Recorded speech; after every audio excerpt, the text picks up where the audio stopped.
Hi, my name is Jackie and I took a gap year between 2021 and 2022. So I started out my gap year by working, which is very important to save money.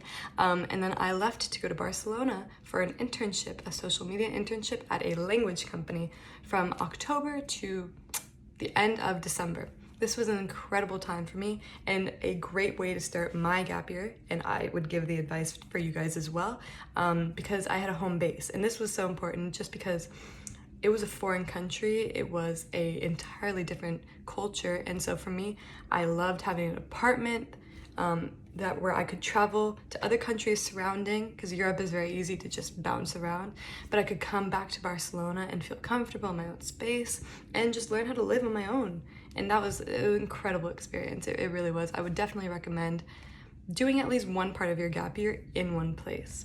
But then in January, went home, and then I went right off to Costa Rica, where I spontaneously emailed a company that needed volunteers. And so I was, again, a social media manager volunteer in Costa Rica at a surf camp where I posted content, helped them with anything that they really needed.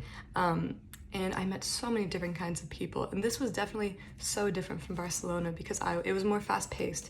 It was a hostel, so it was different kind of living. It was living out of backpacks, and I met so many people, and I actually changed my plan mid-year, and I just set off with a group of people that I met and backpacked along Costa Rica, which I learned so much, just gained confidence in myself. And something very important is that in Costa Rica, I really learned how to be alone, which I just enjoyed my own company. I could just go to the beach by myself, go eat dinner by myself, cook by myself at a hostel, and it was amazing. So I would definitely recommend doing a backpacking trip if you feel ready.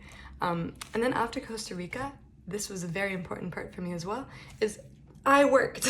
And I'm not gonna skip over this part because I feel like a lot of people kind of don't talk about the working part of a gap year as much, but I really loved it because I was at home.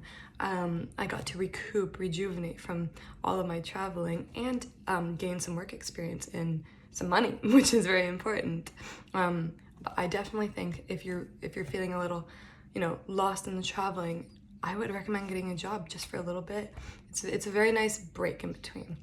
But then I think that my last tip that I would give is don't plan your gap year to a T.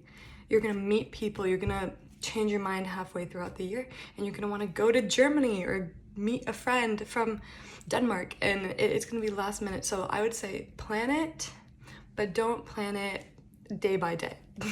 But yeah, good luck with your gap years, and go Gap Year Exploration Month.